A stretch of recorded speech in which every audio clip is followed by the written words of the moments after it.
It's Coffee Time with Peter Gomez on Tuesday, the 26th of August 2025. Dr. Ceesay with us in the studio for his usual weekly updates and taking questions from the public. Hi, just to clarify some disinformation, the AKI case is in court not because the government took it there, rather it is the parents of the child victims who took the government to court.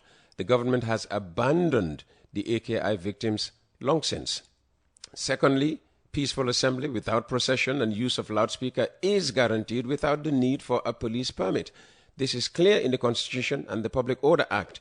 So the anti-PURA protest on Friday was totally constitutional and legal.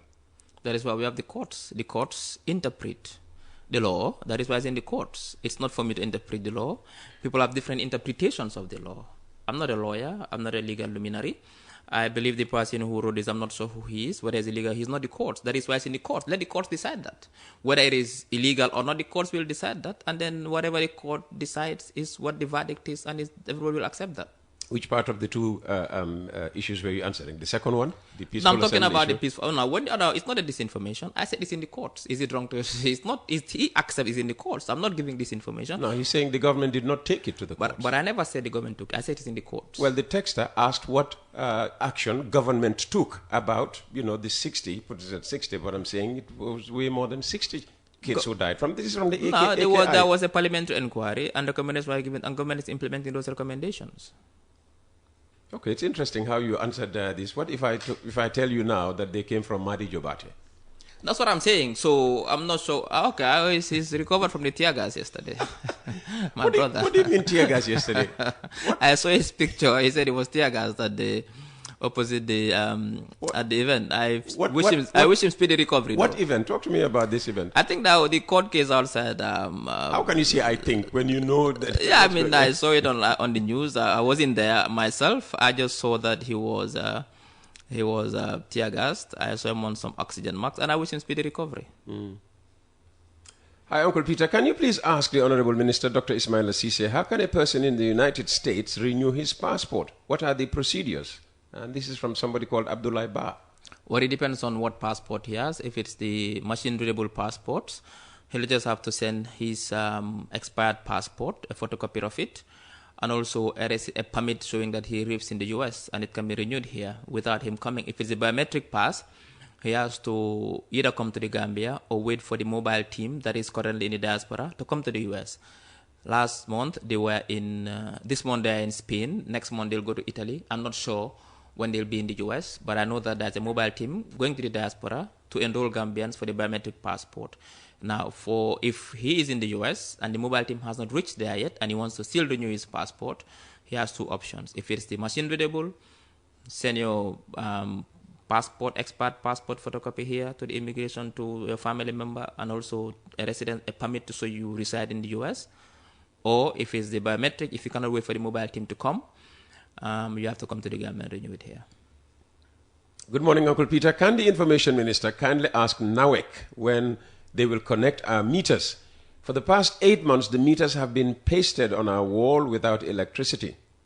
All we have been hearing is very soon. How soon is very soon? We are part of the Rural Electrification Project. Yes, very soon. Like I said, this is the same question. How soon is very soon? But I answered this question last as part of the project that will be commissioned before the end of the year. So we are working on it. It will be done before the end of the year, if it's part of those ones that are part of the Rural Electrification Project. So government is working on making sure that this is done very soon as possible. Hi, Uncle Peter. Can you ask the Minister whether the government is not embarrassed by continuously congratulating foreign governments for their stance against human rights violations in the case of the Bailo and Sang Michael Sang Korea, while the remaining junglers are enjoying life under the protection of government? You are good in locking up youths and letting criminals walk freely. Well, I'm not sure which jungler is living under the protection of government. I think that's misinformation. I'm not aware of it. If he can name me 1 or 2 junglers who are being protected by the government currently, let us know. But that is not happening. What is happening is that all those who bore the greatest responsibility in rights violations are facing justice. Now, the arm of justice now is global, whereas what they call universal jurisdiction. It means that if you commit certain crimes in the Gambia, crimes which fall under universal jurisdiction, no matter where you are, you'll be tried. That is what is happening to Sonko, that is what is happening to Bailo and Sankoria. This is a global effort. It's not only Gambia. There are people who committed crimes, genocidal crimes in 1994 in Rwanda. Some of them are locked up in Belgium, some of them in France. In Congo, some people who committed heinous crimes there are being locked up in Belgium or in other countries. So this is as it is now. When it comes to justice, it has no boundaries, it has no borders. If you commit a crime within a particular jurisdiction, certain crimes are universal in nature, and therefore you can be hunted down and convicted, and tried and convicted in any part of the world. This is the situation, but we are not protecting anybody, and currently we are setting up the tribunal, special tribunal, as per the recommendations of the TRRC, and we will try all those who have not been tried yet. What's the latest about Yahya Jammeh? Yes, I think it's been confirmed that he'll be tried. Now, the venue is what I have not confirmed yet, but that is happening. It's been, ECOWAS has given support for that. It will happen. Now, remember, these trials need a lot of resources and a lot of capacity as well, and government is working on it. You don't just fast track it just because you have to do it. You have to do it right. You have to make sure you get the right systems in place, the right resources, but also the right capacity. What is important is that government has a commitment to try Yahya Jammeh and his ilk and anybody who is found wanting of committing heinous crimes against Gambians under his regime. That is a commitment, and we will fulfill. Good morning, Peter. Does Dr. Ceesay have any stats on the debt level? We have not had any updates. And recently, the World Bank has raised concern about the debt burden, which it says might overheat the economy. Well, I think people read that particular report out of context. In fact, the World Bank has really praised the Gambia in that particular report. Oh, really? Of course, yes, for sound and judicious, but also public finance management. In fact, it says that our economy is projected to grow to 5.7 to 5.9% for the year. Inflation has gone down, and also our debt to GDP ratio has gone down from 73%, I think, a couple of years ago to now 60-something%. So we are doing well in that front. We are not taking new, more unsustainable debts. Our debts are sustainable. I think the reporter who reported from that report just picked things that he wanted to report on, but the report, by and large, is favorable to the Gambia. I can provide a report to you, and you can read it. The Gambia's economy is on track, as confirmed by the World Bank. The World Bank is not concerned at all. I mean, obviously, if 20-something% of your budget goes to servicing debt, there is some concern because that money could have been used for something else. But it's not like it is unsustainable, and we've seen a significant improvement with regards to our debt to GDP ratio. Okay. Hi, Peter. Can the minister tell us what's wrong with the school building projects in the following schools: Nyoro Jataba, Keneba, Karantaba, and Kunela? Work has stopped for months, and this project was fully funded, designed for a year, and now it's becoming 3 years. And this is from Omar Ba, SMC Chairman, Nyoro Jataba. Well, this question was raised earlier, and I engaged the minister. Clearly, there was some stop because of I think it's part of the Kuwaiti Fund projects. Yes. I think there was an issue with the consultant and the contractor. It's been resolved, and I know it's been resolved. And if work has not started, work should start very soon. That I can confirm. Greetings, Uncle Peter and Mr. Ismaila. I just wanted to remind the Information Minister that yesterday an old woman was tear-gassed and a lady with her newly born baby were tear-gassed near the church at the monument. The police should be professional in certain situations. Westfield is a busy place. Many innocent people were affected by the tear gas, even his friend Madi Jobate. And this is from Alex Badunyak. You and Madi are friends. Well, like I said, Peter, it's an operational issue. The police has been given the responsibility to provide public order. And then if they... But surely not to go around tear gassing. No, but they're not going around with smile, happy faces tear gassing. Like I said, they are trying to maintain public order, and it's an operational issue. So I cannot comment on police doing their job and at an operational capacity. Okay, this early morning I read a post from David Kujabi via Facebook. David is the former police public relations officer of the Gambia Police Force. I picked a vertical quote therein, which I wish to share. Repression buys time but never legitimacy.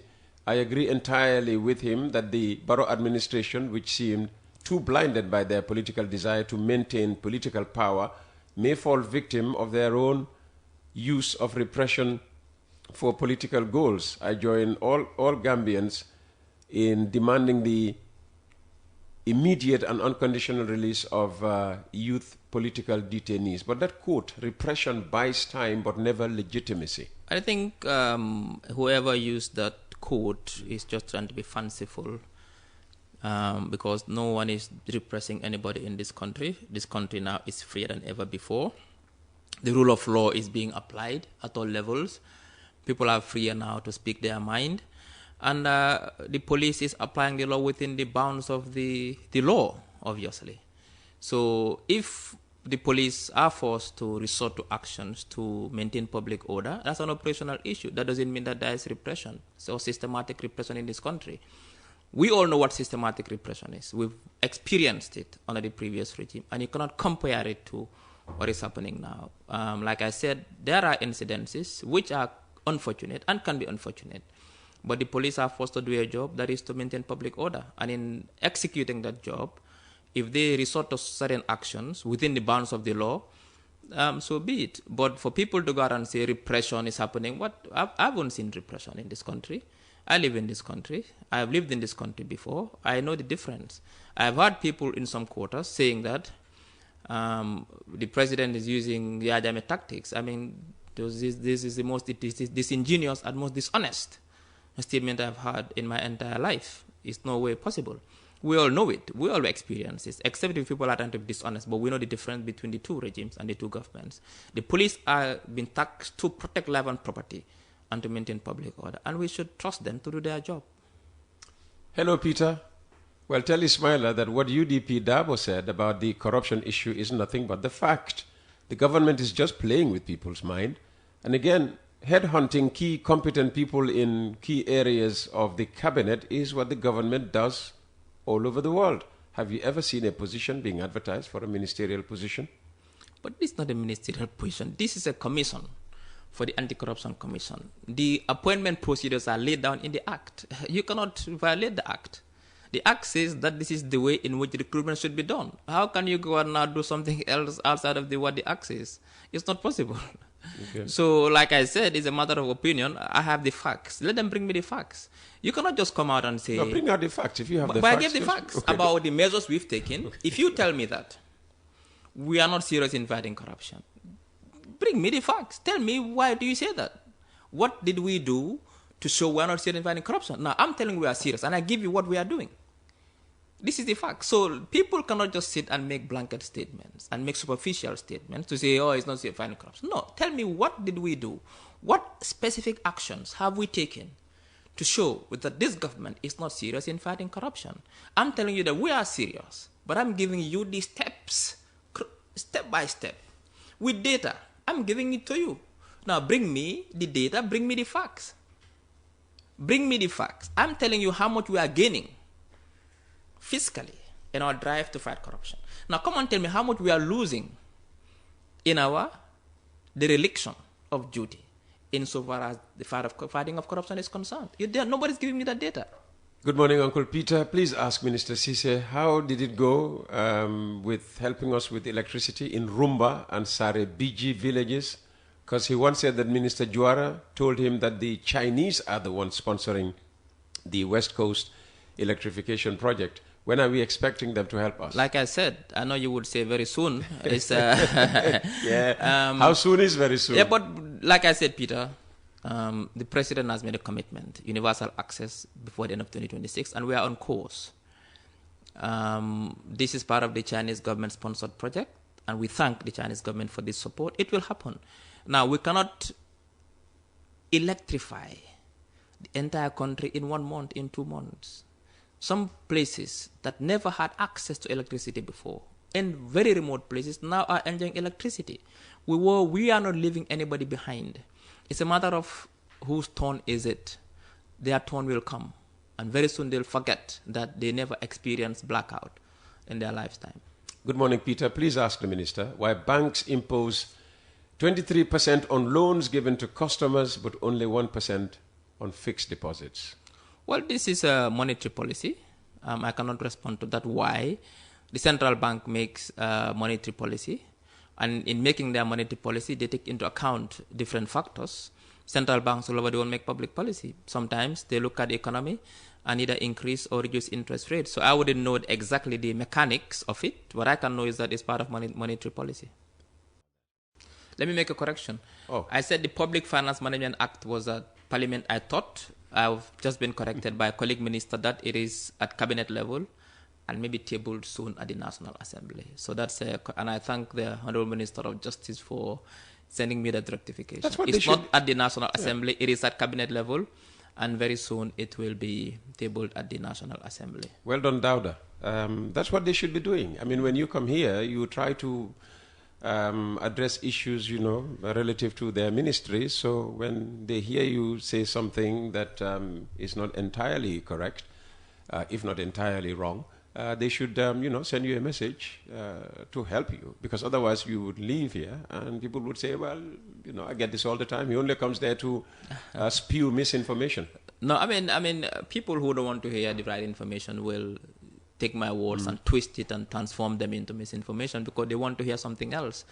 But like I said, we have no reason and we gain nothing in coming here to spew misinformation. We want the Ministry of Information to be the go-to place for authentic, relevant, timely, truthful information. So therefore, if we qualify that government information. That's what but information, government information. Public information. Whatever, yes. Public information. Okay, all right. So if we want to position ourselves as that go-to place for this kind of public information, what would we gain in trying to intentionally deceive the public by giving fake information? To satisfy who? To satisfy what? Okay. There's no reason to do that. Good morning, Uncle Peter. Please tell Doctor, we, the residents of Yuna, have suffered and continue to suffer due to an incomplete road. This road has been long overdue. Construction is very slow. The workers will do a small job, block the roads and disappear.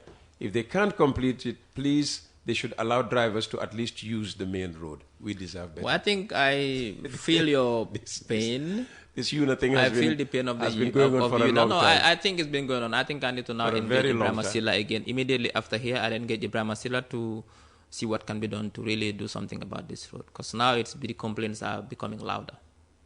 Hello, Uncle Peter. Can you tell your guest to refrain from giving a plus to the health sector when the EFSTH operating theatre lacks oxygen?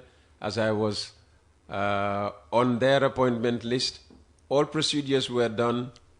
Me just enter into the theatre room. Eventually, they realized that no oxygen. Can we call this a good health sector?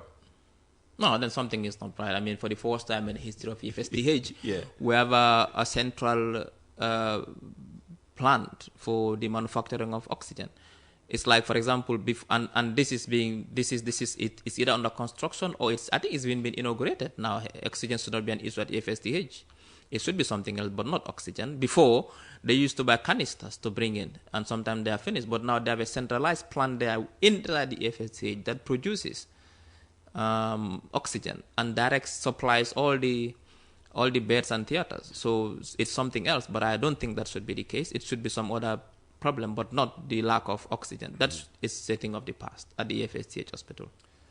Good morning, Uncle Peter. I must respectfully disagree with Mr. Ceesay. While a reason was given for PURA's decision to increase data prices, I believe it is inadequate and unjustified. If he does the math, it becomes evident that the explanation doesn't hold up. I strongly believe the government should engage PURA and establish a more reasonable and transparent benchmark for data pricing. Like I said, we're not making any excuses for PURA. And what I said is that PURA is a regulator. And in their mandate to regulate, they need to balance different interests and to make sure they do what is right. Now, the reasons why behind their assessment and their floor pricing. I wouldn't get into that. What I know is that the president takes this very seriously. He has convened a high-level meeting yesterday among the stakeholders to find a quick resolution to this. He believes that the interest of the public is paramount and that everything must be done to ensure that the public gets value for money. And they are working on that. So very soon, I think there will be a press release to that effect, and the public will be duly informed. But the president takes it seriously, and then he has, because of the importance he ascribes to this issue, he has convened a high-level meeting with the stakeholders, and that the instructions are very clear that everything must be done to protect the interest of consumers, of citizens of this country. Good morning, Uncle Peter. What happened yesterday at the court is still shocking. Both the prosecutor and the defense team agreed for a bail for the innocent youths, but the magistrate denied them bail. This is really worrisome in our country, meaning same tactics Gambia was using are what the government is using. Like I said, the subject is in the courts. Gambia is country where the rule of law prevails. What that means is that we have three arms of government. The executive does their job has a boundary. The legislature do their job, which has a boundary. And the courts, the judiciary which has a boundary as well. The purpose of having this, what they call separation of powers, is to prevent one arm of government from abusing power and encroaching into, or abusing the rights of citizens. So now, the courts currently is having the case, and I don't think it's wise for me to comment on a case which is in the courts. Let the court process go on, and we'll see what happens. Okay. Kindly tell Dr. Ceesay, peace-loving Gambians, praise the bravery of Commander Lamin Sarr for quelling the unrest at Westfield PURA premises. This is Mr. C from Kololi. I suppose that's the police officer who was caught on video calling for the arrest of people who were not complying with his orders to disperse. Vilified on social media, but somebody saying that he needs to be commended for what? How did he put it again? Good morning, Peter. Kindly tell Dr. Ceesay, peace-loving Gambians, praise the bravery of Commander Lamin Sarr for quelling the unrest at Westfield. Not sure quell is the right word. Let's move on to another one. Again, this is a problem that has come up. Good morning, Peter and Honorable Ceesay. Do ask him, our state broadcaster GRTS TV cannot get sign language interpreter for the benefit of PWD hard of hearing. And this is coming from Lamin Mane, Chairman and Secretary of the National Organization for Disabled and Orphans. This is noted. I've engaged JRTS on this before. You noted this ages ago. What I'm saying is that I've engaged them before. I even told you that in our small church, they said we have two. They are working on it. I'll make a follow-up again to see how far they've gone with that. And tell Lamin Man I thank him for reminding us. In our small church, we have two. Yes, we will do something about this. That I can guarantee you. Uncle Peter, ask Ismaila whether government is planning to reduce tax levied on businesses. The tax is bothering everyone. Even matches are overtaxed. Football matches. I'm not sure exactly what tax, because there are different types of taxes. Is it corporate tax or VAT? I don't know, to be honest. I'm not aware of any plan to reduce taxes. That I'm not aware of, if that is what he wants to hear. Yeah, this PURA thing is coming, up again and again. So I'm looking for, different things to address. Hi, Peter. No X-ray machine in KGH, Canifing General Hospital. It's disappointing with the amount of money pumped into the health sector. Well, I'll make a follow-up with the health authorities to find out. Our aim as a government, and this is a policy, is to ensure that every hospital is equipped at least with the most minimum equipment to provide service to Gambians. If once in a while there are technical issues or here and there, I wouldn't know what happened, but that is our policy.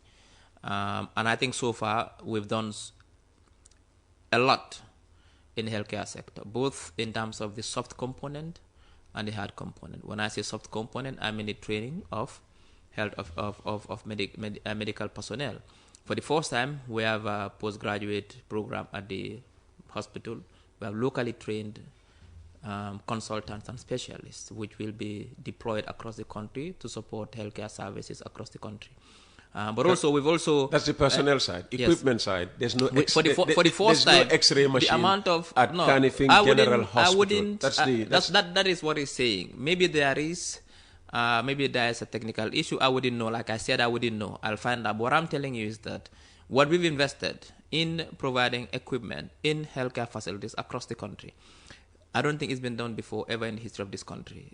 Even AFSTH in Canifing, in most hospitals today. And I think it's important that I bring these statistics here very soon to talk about the investments we have done in the healthcare sector since 2017. We'll do that.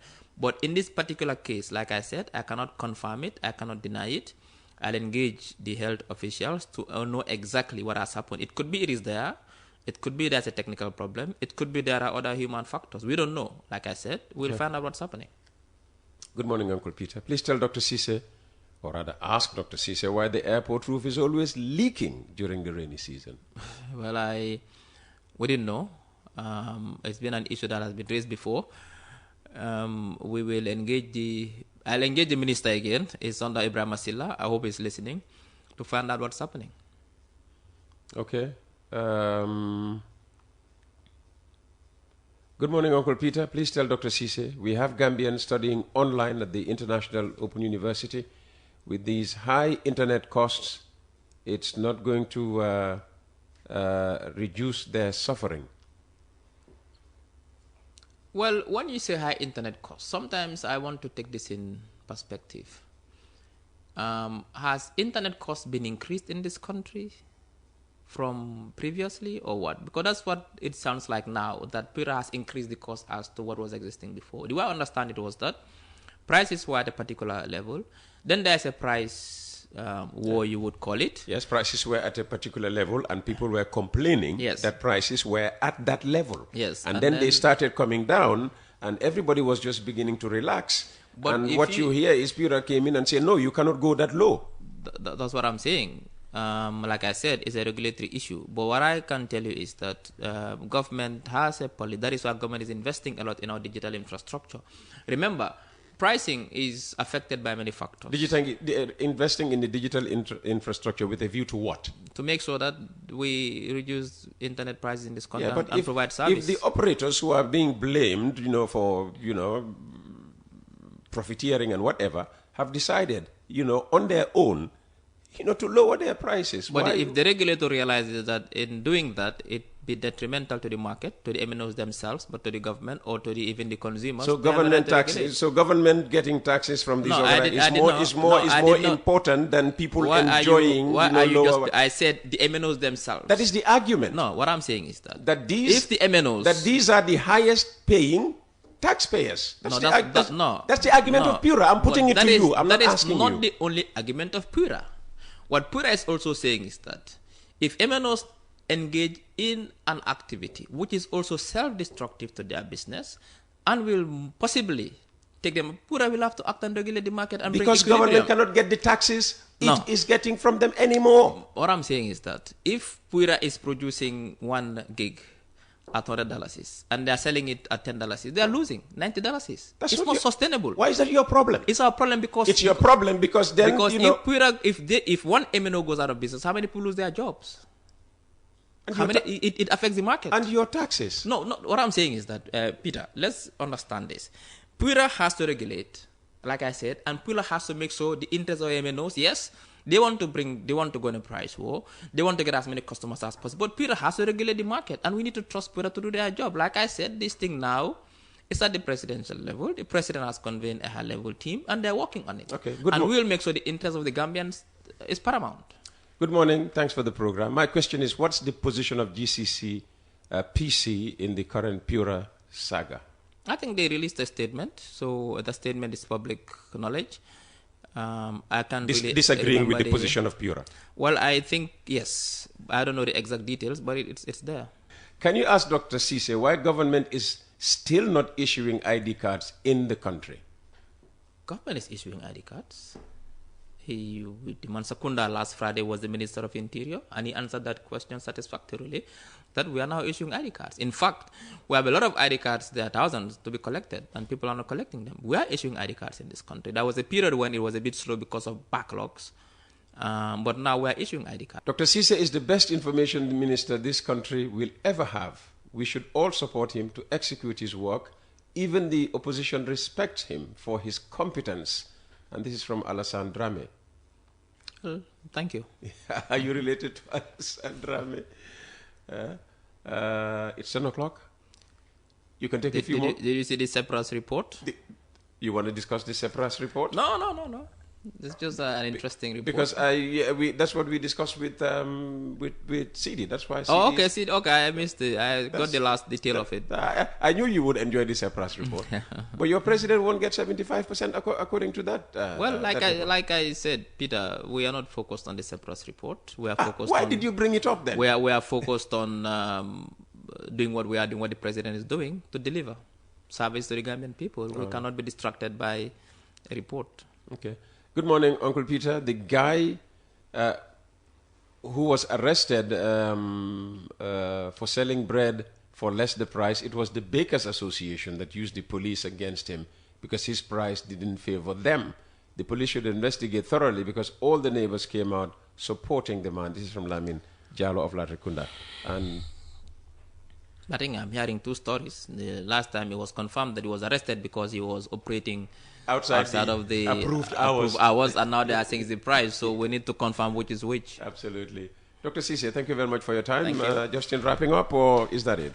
Jar Oil. The company have filling stations across the country, and our rates are relatively cheaper than anyone else across the country.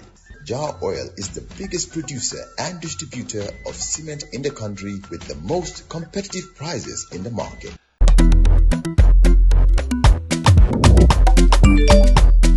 Excellent jam, Ceesay.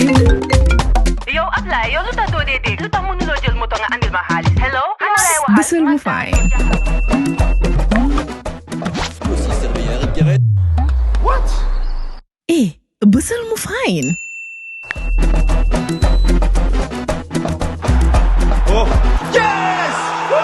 Wave Accent Gambia. Deposit and withdraw money, pay bills and buy mobile credit without fees. Transfer money wherever in the country for only 1% fee. At Wave. Busel mu fine? Wave. Your money is yours.